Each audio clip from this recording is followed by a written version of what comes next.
Bonjour à tous, alors aujourd'hui on se retrouve pour un petit tuto sur le fermoir en perles Miyuki.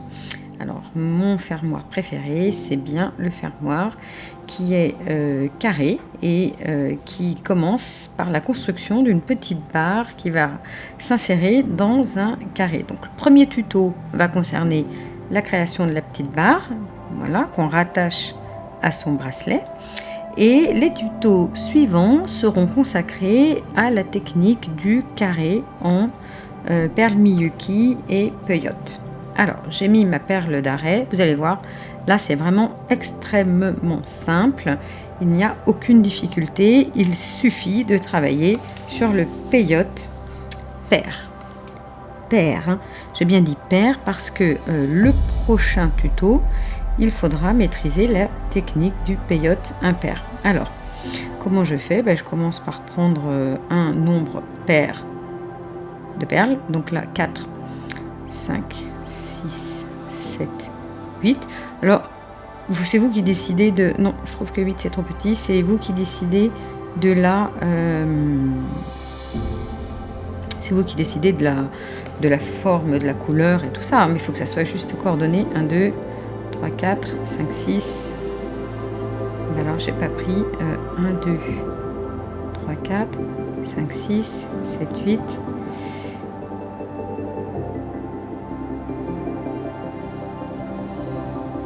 9 et 10. Voilà, là j'en ai 10. Et qu'est-ce que je vais devoir faire? En fait, je vais construire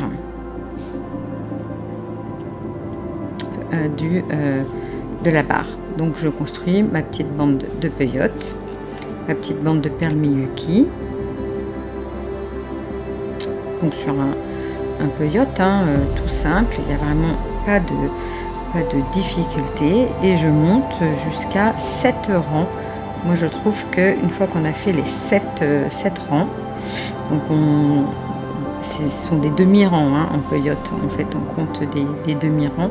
Une fois que j'ai fait mes 7 demi-rangs, donc 3 rangs et demi, je vais pouvoir fermer la tige sur elle-même, c'est-à-dire l'enrouler, et j'aurai donc ainsi une tige en perles. Voilà, donc j'y vais. Donc là j'en suis à 3.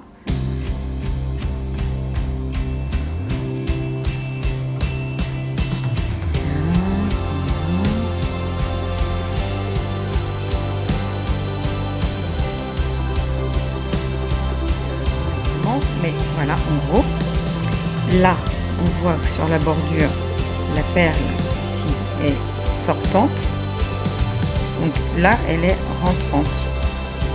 Donc on va pouvoir plier pour les faire s'ajuster pour pouvoir en quelque sorte continuer le peyote. Et je pique sur la perle qui est donc en face à chaque fois pour pouvoir fermer la tige. Donc je pique et je ferme ma tige. Et progressivement, cette tige va totalement se fermer sur elle-même. Donc je tire bien fort. Ensuite, bien entendu, je consolide. Je vais faire plusieurs tours. Et je vais rajouter un petit embranchement pour aller sur mon bracelet de la façon la plus esthétique possible. Soit en mettant une seule perle, soit en mettant deux, mais enfin en faisant une tige qu'on va aller chercher dans le centre, de ce premier tissé en bâton.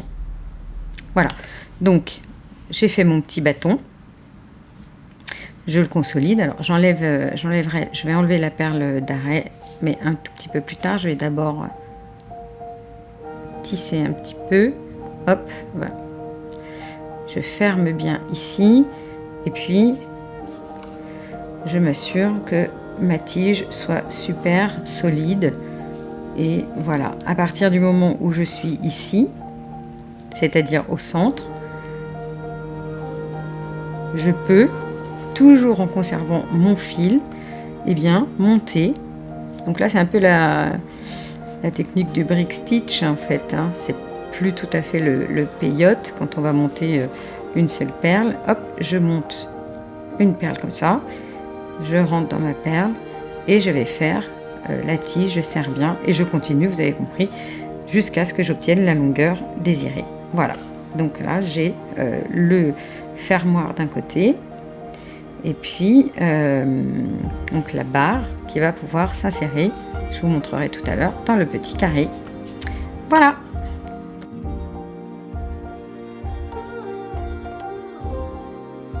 Là, on se retrouve pour monter le petit carré en Miyuki. Donc, pour réussir le petit carré en Miyuki, on travaille sur des chevrons, donc j'en prends 2, et ensuite des côtés qui sont tissés dans un nombre impair au démarrage. On est obligé de faire de l'impair, sinon ça ne marche pas, on ne tombera jamais juste dans son chevron.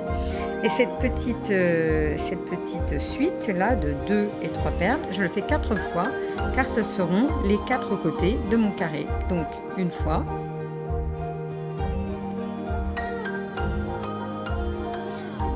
2 fois,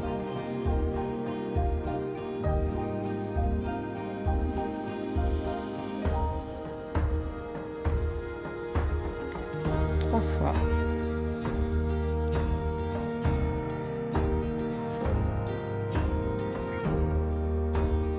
et 4 fois. Voilà, je les ai tous les 4. À partir de là, je vais aller jusqu'au bout de mon fil et pour plus de solidité, je refais un tour. Alors non seulement c'est plus solide, mais ça m'évite de mettre une perle d'arrêt qui peut être gênante en fait quand on fait comme ça un carré, et ça permet de bien consolider votre tissage. Ce qui est important, c'est qu'une fois que vous avez fait le tour complet de votre démarrage de carré, eh bien il faut ressortir par le chevron. Donc là, je ne suis pas encore arrivée au bout, mais quand ce sera le cas, je vous montrerai. Je dois sortir par le chevron, sort par mon chevron. Vous avez bien vu, j'ai fait le tour et je sors par mon chevron. C'est très important cette première étape de démarrage pour être sûr de bien démarrer et de ne pas avoir ensuite de soucis pour faire le deuxième tour. Et là, ça ne se voit pas, mais on a fait le premier tour de son carré. Évidemment, c'est extrêmement simple et ça tient bien. Pourquoi? Parce que comme j'ai l'habitude d'en faire, je fais attention de bien piquer dans le fil aussi. Ça, c'est un petit truc de tisseuse. On a des petits trucs pour éviter de mettre les perles d'arrêt qui peuvent nous gêner. Et alors voilà, donc je pose mon premier chevron.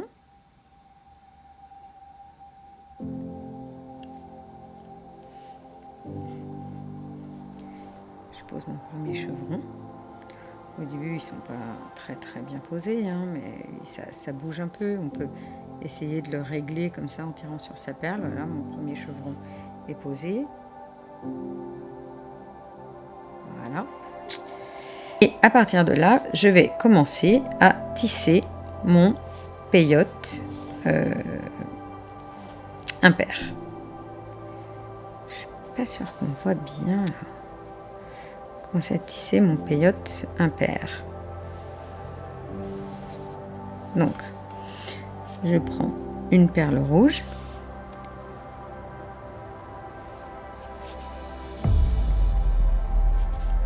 Hop. Une autre perle rouge. Et là, je vais bien sortir de nouveau par le chevron. Une fois que je suis dans mon chevron, je repose un chevron.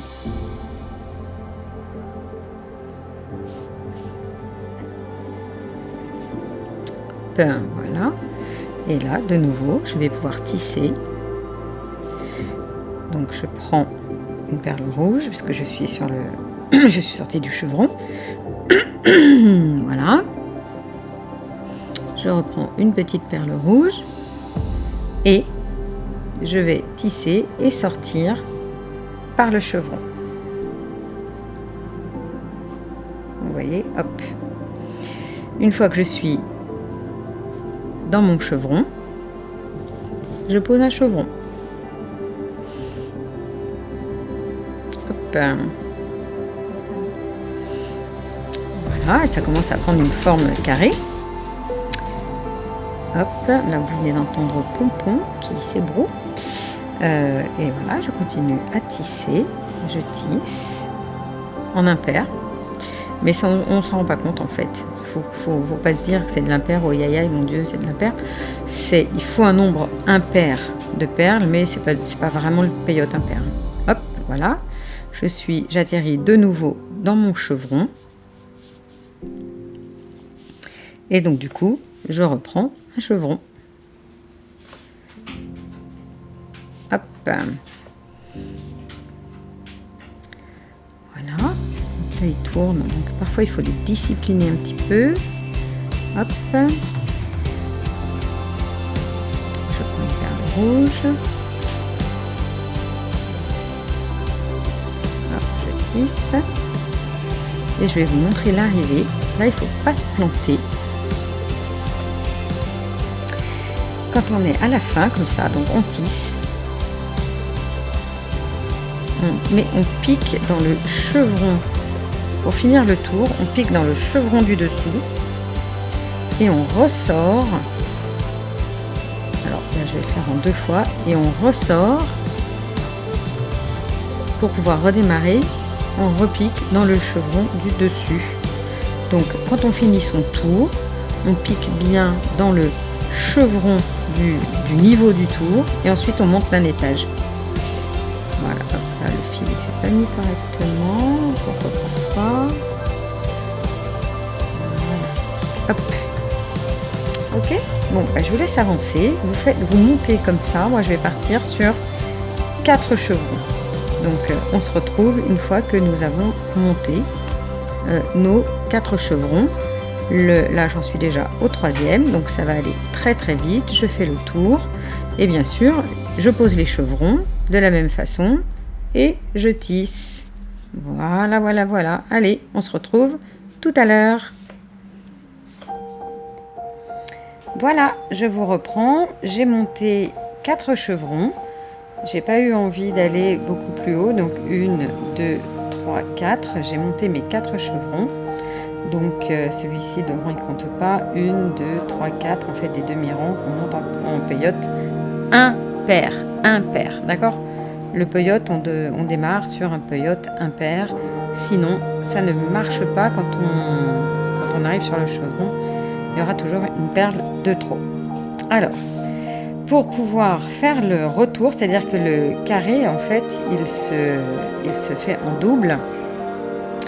Donc, il va falloir faire une sorte de retour. Alors, soit vous faites 2 fois le même et après, vous faites la jonction. Mais en fait, il y a une méthode toute simple pour réussir à remonter un carré sur un autre à partir du carré initial. Donc, on va faire bouger, on va faire voyager notre aiguille pour sortir dans cette perle-là. D'accord ? Vous la voyez bien à l'écran. Donc, je fais voyager mon aiguille et mon fil pour sortir dans cette perle-là. Ainsi, on pourra poser un chevron. Donc, j'y vais. Hop, je fais en sorte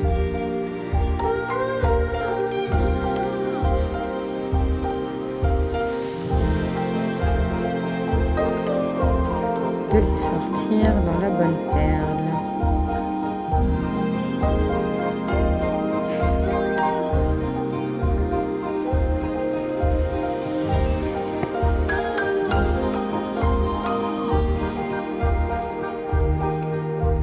Hop. Et là, voilà, je vais pouvoir sortir dans la bonne perle. Donc c'est la perle, je répète, qui est ici. Sous le premier chevron, d'une certaine façon. Ok ? Donc on y va. Je tire bien parce que le fil doit être transparent. Alors au départ ça bouge un peu, hein. On est un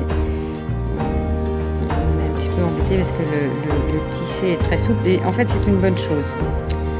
Bon, c'était que vous pourriez faire comme ça aussi, vous pouvez le plier, enfin c'est pas l'objet du tuto aujourd'hui. Alors on va commencer en posant directement un chevron et on va piquer dans la perle qui est en face ici.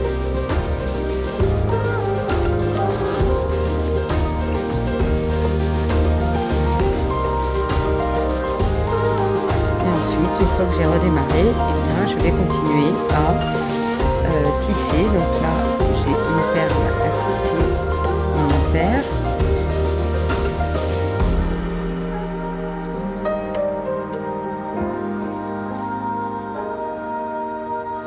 Je pose un chevron.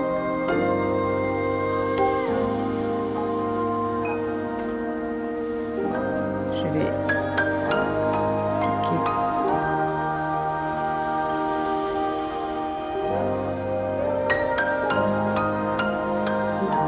par la face. Hop.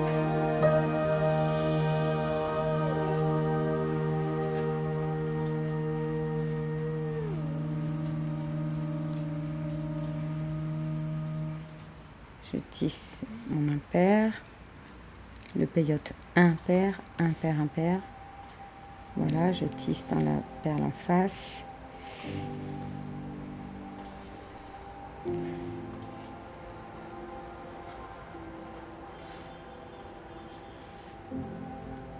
Hop.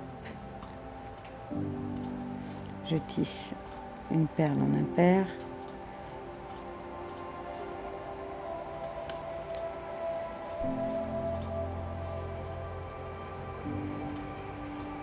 Ensuite, je pose mon quatrième chevron. Je pique dans la perle en face. Vous avez vu, hop, pardon.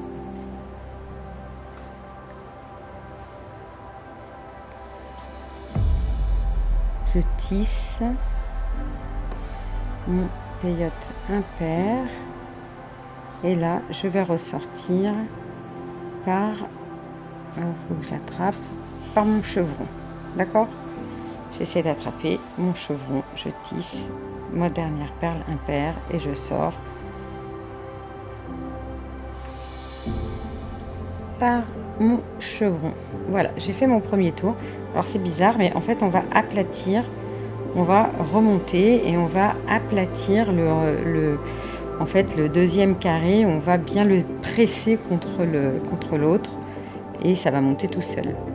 Allez, je pose du coup mon deuxième chevron, enfin mon premier chevron du deuxième rang. Hop.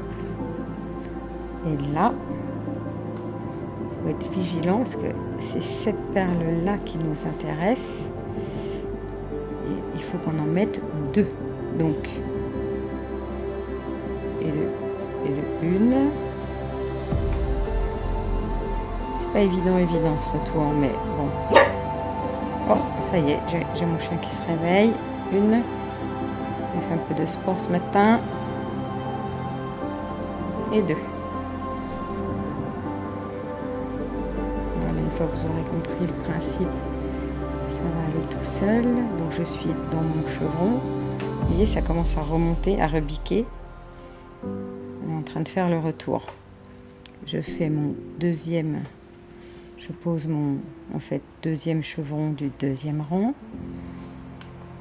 Hop. Voilà. Toujours un petit peu le fil qui m'embête ici, mais je le coupe pas tout de suite parce que on ne sait jamais.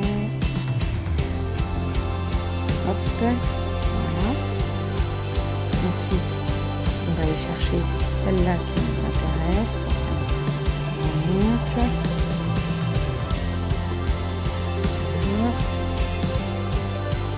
Ensuite, je prends une et hop, j'arrive par mon chevron.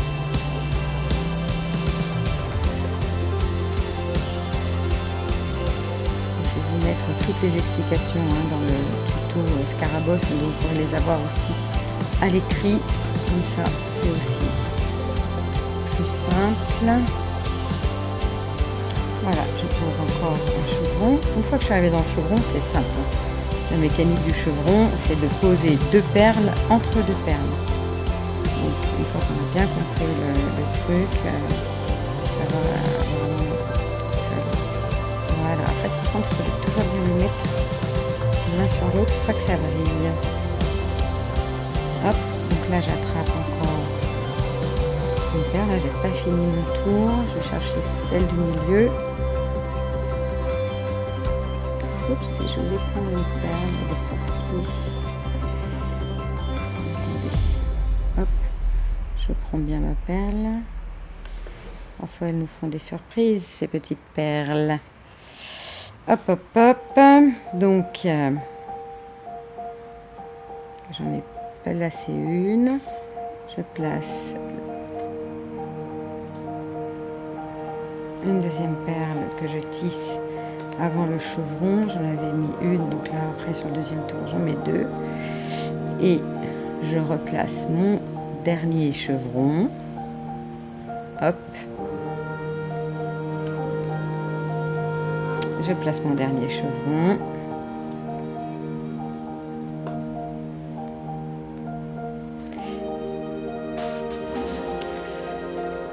Et voilà, je vais tisser.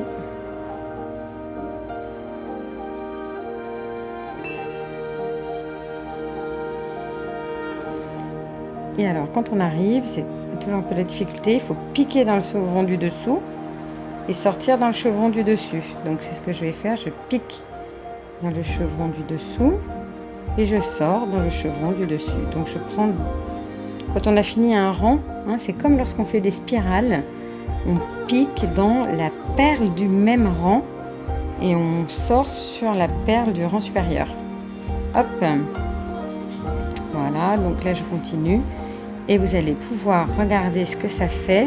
On a un carré qui se construit sur un carré et on va continuer tout simplement à monter ce carré qui remonte le long du premier carré que l'on a construit. Donc on refait un petit tour. Là j'ai déjà 2 chevrons posés, donc ça va aller quand même assez vite. Hop.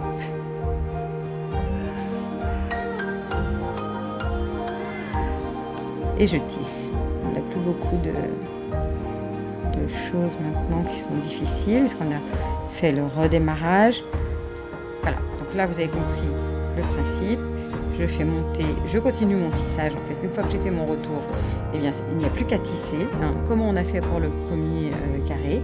Et vous montez jusqu'à ce que vous ayez posé le même nombre de chevrons. Donc là j'en ai 3 et en fait je dois monter 4. Donc je vais devoir faire encore un tour. Allez, je vous reprends tout à l'heure. Ok, allez, je reprends. J'ai monté mes 2 faces de carré.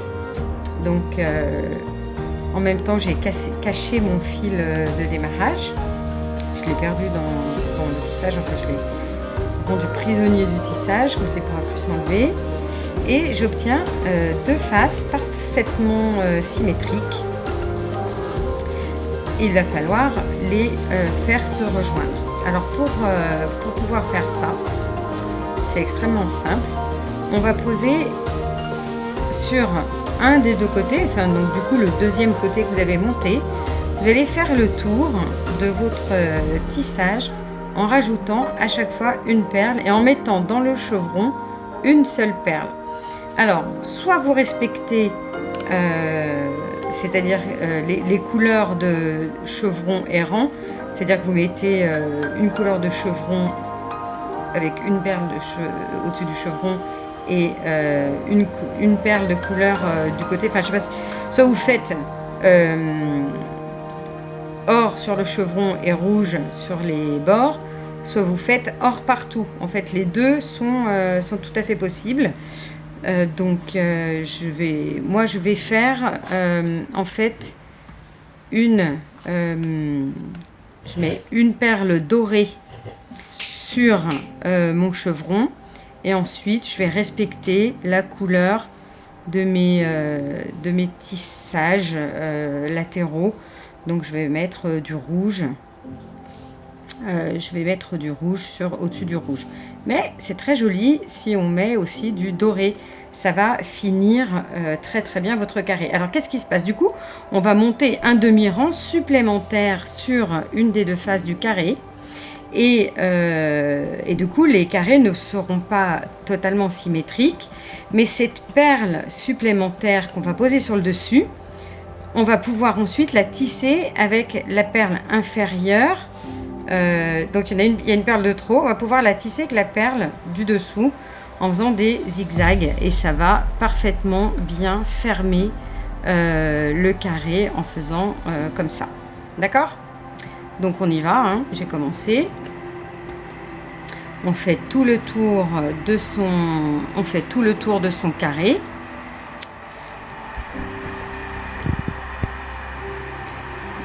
Hop. Et on va avoir donc une perle supplémentaire sur toutes les faces du carré avec sur le chevron, je répète, on ne met qu'une seule paire puisque en fait le but là c'est plus du tout de monter des chevrons, c'est vraiment de fermer votre carré. Donc on ne met qu'une seule perle sur le chevron.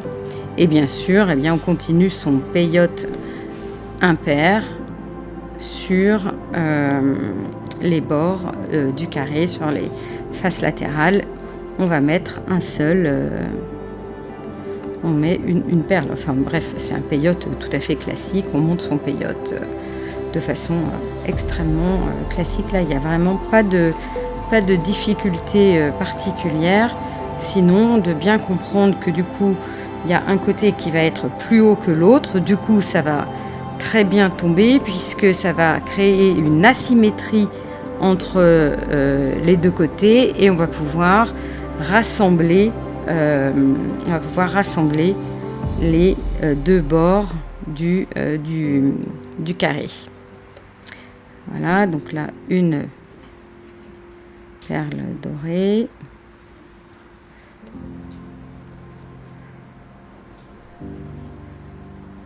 Doucement, pardon, hop, une perle dorée. On entend les chiens, voilà, vous avez l'habitude. Donc ma petite bulldog qui fait des petits bruits de cochon. Je sais pas comment on dit. Elle fait des comme ça. Voilà, c'est calme. Je fais des bruits, ces chiens, ça fait.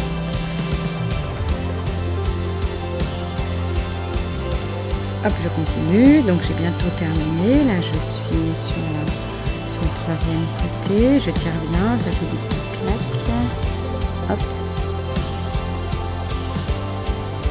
Voilà. Donc je tisse. Hop. Je sors dans mon chevron. Donc à la place des perles rouges, j'aurais pu mettre des perles dorées, mais j'aurais pu aussi mettre des perles de d'autres couleurs. Il n'y a pas d'obligation de tout le temps respecter toutes les couleurs.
Hop, je continue.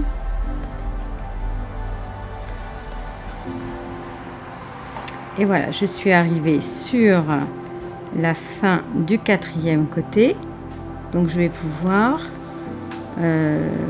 commencer à rassembler les 2 côtés. Voilà, en faisant un...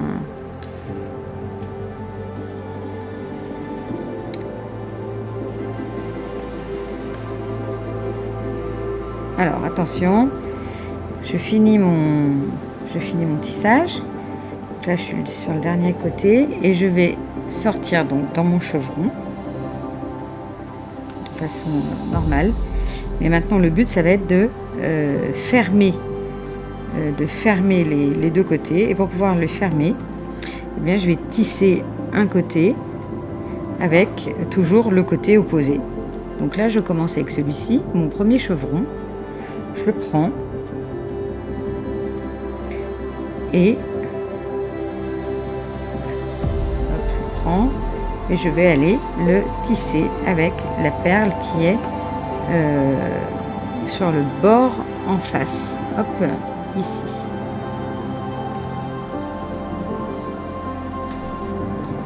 Voilà, et je vais prendre cette perle là en même temps. Et comme ça, je vais faire un tissage tout en zigzag. C'est tout à fait classique comme façon de fermer son tissage. Si vous avez fait, par exemple, les feuilles torsadées, c'est exactement la même façon de procéder. On prend une perle d'un côté et puis sur le bord en face, on a un décalage et donc on va chercher la perle qui est en décalage. En fait, on tisse le peyote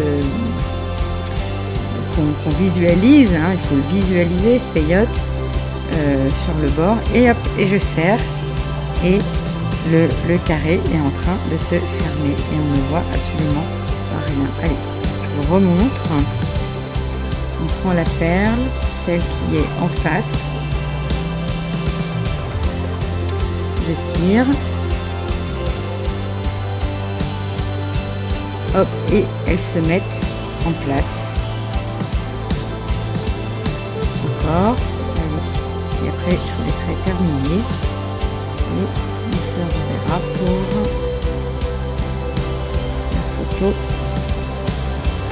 finale. Donc je prends, hein, voilà, plus aucune difficulté et je tire et ça se ferme, et après on obtient un carré qui est c'est très difficile de savoir où est la fermeture en réalité, hein. Allez, au plaisir, je vais vous montrer le dernier. Hop, je prends la perle qui est en face,